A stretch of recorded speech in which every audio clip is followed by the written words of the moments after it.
नमस्कार साथियों, स्वागत है आपका एक बार फिर से मिशन स्वर्णिम भारत यूट्यूब चैनल पे। आज मैं एक बहुत ज़रूरी विषय पे बात करने जा रहा हूँ। मुझे उम्मीद है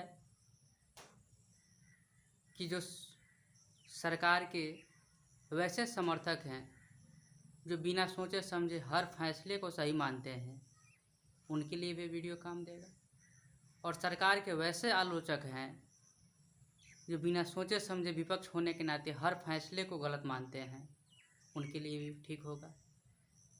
जो किसी पॉलिटिकल पार्टी से किसी तरह का कोई लगाव नहीं रखते हैं, एक नागरिक होने के नाते सही को सही और गलत को गलत कहने की जो कोशिश करते हैं, हो सकता है उनके लिए भी सही लगे। राजनीति से जुड़ी हुई ये वीडियो होगी।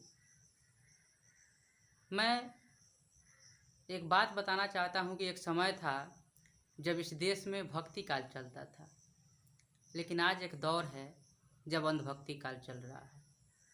2014 के बाद 2021 तक पिछले 7 सालों से काफ़ी बेहतरीन तरीके से अंधभक्ति काल चल रहा है और ये देश के लोकतांत्रिक व्यवस्था के खिलाफ है। एक ऐसा वर्ग समूह तैयार हुआ है, एक ऐसा जनसमूह तैयार हुआ है जो सरकार के सही को सही तो कहता ही है, गलत को भी सही कहता है। ये लोकतांत्रिक मूल्यों के लिए कितना खतरा है, इस विषय पे हम बात करेंगे। एक वर्ग तैयार हो गया है जिसके मात्र 5 मुद्दा हैं। आप किसी भी विषय पे बात कीजिए, वो इन 5 शब्दों का जिक्र करेंगे सिर्फ, और वो 5 शब्द है गाय, गोबर, गोमूत्र, हिंदुस्तान, पाकिस्तान। आप 5 मिनट वैसे लोगों से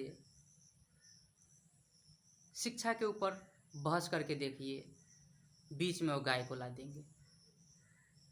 आप 5 मिनट उनसे स्वास्थ्य के मुद्दे पे कोई पोस्ट कीजिए सोशल मीडिया पे, वो आपसे बहस करते करते बीच में गोबर को ला देंगे। आप 5 मिनट वैसे लोगों से रोजगार के मुद्दे पे बात कीजिए, वो बहस करते करते बीच में गोमूत्र को ला देंगे। आप उनसे 5 मिनट काला धन इत्यादि विषय पे बात कीजिए जो सरकार ने वादा किया था, तो वे बीच में पाकिस्तान को ला देंगे। आप 5 मिनट वैसे लोगों से महंगाई के मुद्दे पे बात कीजिए, वो तुरंत बीच में पाकिस्तान को ला देंगे, मुसलमान को ला देंगे, बांग्लादेश को ला देंगे। दुनिया में कितने मुस्लिम राष्ट्र हैं, ये चीज़ ला देंगे। हालांकि ये जो भी विषय हैं, शिक्षा, स्वास्थ्य, रोजगार, महंगाई, इन शब्दों में कहीं से भी मुसलमान नहीं आ रहा है, कहीं से भी हिंदू नहीं आ रहा है, कहीं से भी गाय गोबर मूत्र नहीं आ रहा है। फिर भी वैसे लोग 5 मिनट आपसे चर्चा करने के बाद इन शब्दों को घसीट कर लाएंगे ही और आपको ज़बरदस्ती अपने विषय की ओर लेकर जाएंगे। एक घटना घटा लगभग 2-3 सप्ताह पहले। मैंने अपने फेसबुक पे ऑक्सीजन की जो अभाव है इस देश में पिछले 2 सप्ताह में जो थी, उस पर जब पोस्ट किया तो एक अंधभक्त टाइप के व्यक्ति ने कहा कि आप लोग हिंदुओं को कमज़ोर कर रहे हैं। एक मेरे दोस्त ने भी इसी तरह का सवाल अपने पोस्ट के माध्यम से किया, तो उस पर भी कुछ उसी सोच के लोगों ने कहा कि आप लोग तो हिंदुओं को कमज़ोर कर रहे हैं। हमने उनसे कहा भाई कि ऑक्सीजन से जो लोग मर रहे हैं उसमें हिंदू भी मर रहे हैं, तो तुम किस हिंदू को मजबूत कर रहे हो? उनके पास कोई जवाब नहीं था। ये काफ़ी गंभीर विषय है। आप किसी भी मुद्दे पे बात कीजिए, हिंदू कमज़ोर हो जाता है। सरकार से सवाल करने का मतलब हिंदू विरोधी। ये देश में ऐसा माहौल पिछले कुछ सालों से बनाया जा रहा है। वैसे लोगों को समझने की ज़रूरत है कि सरकार चाहे किसी की भी रही हो, सरकार चाहे किसी की भी रहे, हमेशा सवाल सरकार से होना चाहिए, विपक्ष से नहीं। विपक्ष गलत थी, विपक्ष की पार्टियां गलत थी, तभी तो लोगों ने उनको इनकार किया। आप अच्छे थे तभी तो आप लोग को सरकार बनाया गया, आपको सरकार में लाया गया, आपको जिम्मेवारी दी गई। तो सवाल हम विपक्ष से करें तो आपको सरकार में लाने से क्या मतलब? तो सरकार के जो समर्थक हैं इन चीज़ों पे सोचें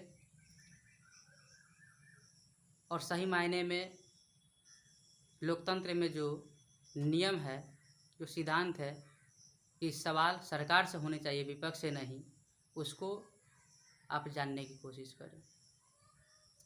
सरकार ने जो अच्छा काम की है उसकी सराहना होनी चाहिए, लेकिन ये नहीं होना चाहिए कि सरकार अगर एक बढ़िया डिसीजन ले ले और उसके आड़ में ताबड़तोड़ 10 जन विरोधी काम को करे, तो आप उस एक अच्छाई को लेकर तमाम दर्जनों गलत कामों को आप प्रोत्साहित करते रहें, उसको सही मानते रहें। चलिए मान लिए धारा 370 इस सरकार ने हटाया, बढ़िया था, आप भी मानते हैं, हम भी इसको मानते हैं, लेकिन इसको समर्थन कर दिए, ठीक है, समर्थन कर दिए, करना भी चाहिए, लेकिन जो शिक्षा का विषय है उस पर सवाल उठाइए। आपने राम मंदिर के मुद्दे पर सरकार का समर्थन कर दिया, हालांकि ये कोर्ट का फैसला था, लेकिन सरकार ने काफ़ी तेज़ी से इस पर काम की, सुप्रीम कोर्ट को आग्रह किए कि जल्दी से कार्रवाई की जाए, सुनवाई की जाए, जल्द से जल्द इस मामले को निपटाया जाए। हालांकि जो भी फैसला आया स्वागत है, मैं किसी का पक्ष या किसी का विरोध नहीं लेना चाहता हूँ, डिसीजन आना चाहिए, ये ज़रूरी था, डिसीजन आया।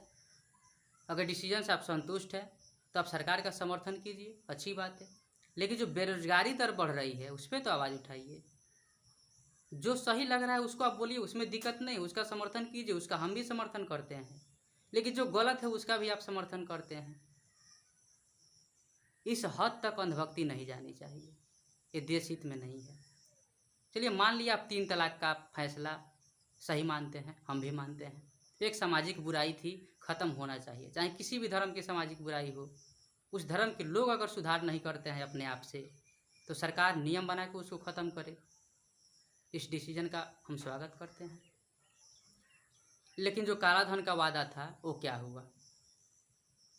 काला धन लाने की तो बात छोड़िए, काला धन इस सरकार में और डबल हो गया, बढ़ गया स्विस बैंकों में, ये गंभीर विषय है।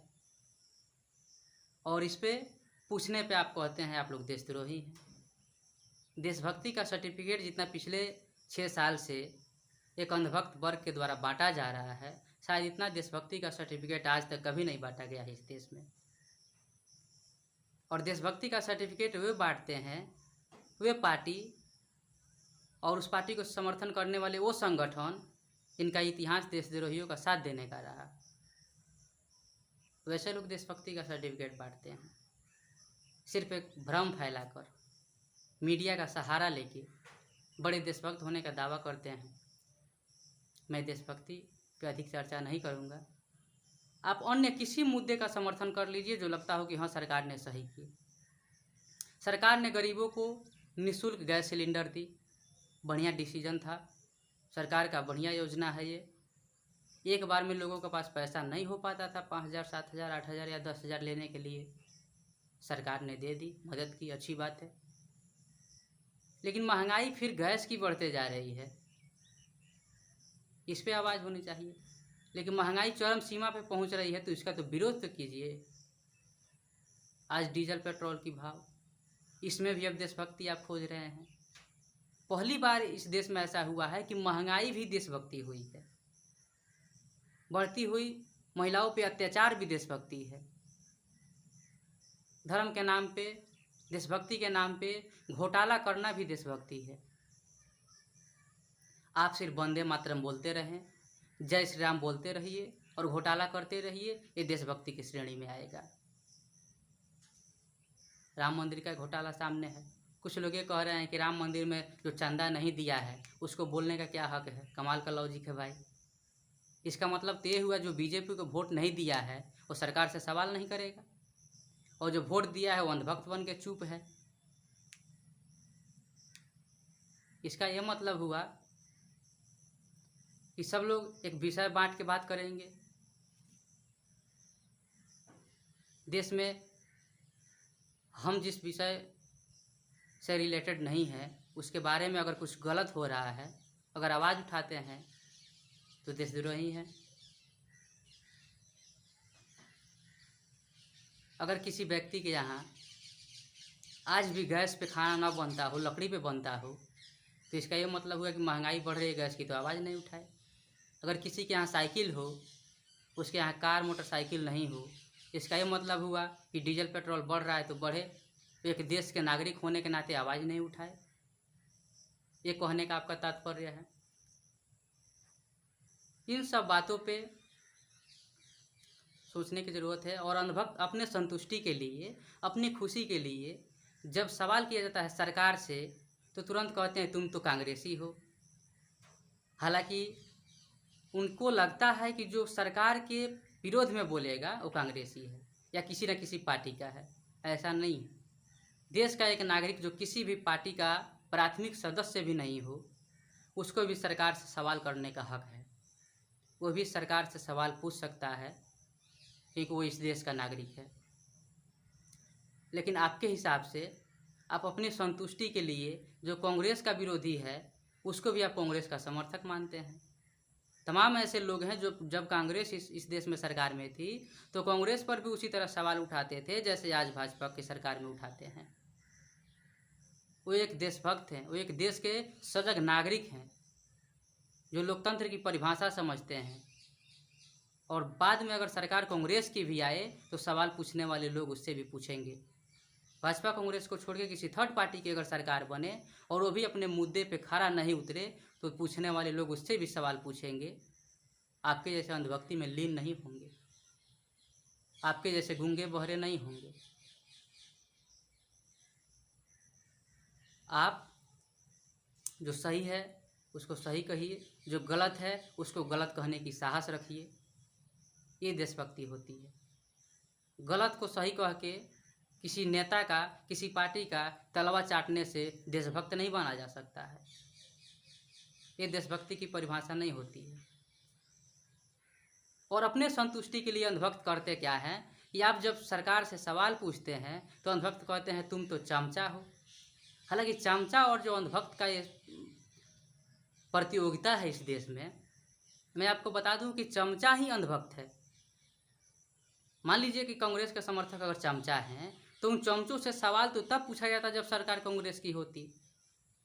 उन चमचों पर व्यंग तो तब का मारा जाता, तब कहा जाता जब सरकार कांग्रेस की होती। इसका ये मतलब हुआ जो अंधभक्त है वही चमचा है, जो चमचा है वही अंधभक्त है। क्योंकि चमचा जब चमचाई करते करते अपनी पराकाष्ठा पे चला जाता है तो पहले भक्त बनता है, और भक्त जब हद से ज़्यादा बन जाता है तो अंधभक्त में परिवर्तित हो जाता है, तब्दील हो जाता है।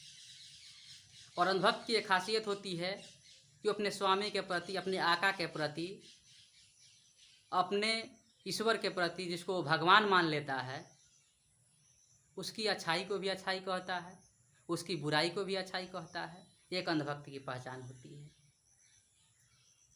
तो अंधभक्त बनने की कोशिश मत कीजिए। देश हित में जो सही है वो सही बोलिए, जो गलत है वो गलत बोलिए। ऐसा करके आप लोकतंत्र को जीवित रख सकते हैं, एक सच्चे नागरिक होने का धर्म निभा सकते हैं और देश को विकास के रास्ते पे लेकर जा सकते हैं।